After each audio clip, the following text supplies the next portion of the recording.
वारकरी संप्रदायाचं श्रद्धास्थान असलेली इंद्रायणी नदी पुन्हा एकदा फेसाळू लागली आहे। गेल्या आठवडाभरापासून पाण्यामधलं प्रदूषण वाढू लागले।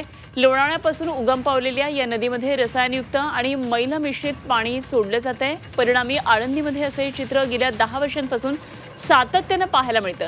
सरकार मात्र याकडे जाणीवपूर्वक दुर्लक्ष करत आलंय। मूठभर लोकांसाठी लाखो वारकऱ्यांच्या जीवाशी हा सगळा खेळ सुरू आहे आणि हा खेळ सरकार कधी थांबवणार असा प्रश्न नेहमी विचारला जातो आणि तो प्रश्न आज तागायत अनुत्तरितच राहिलाय।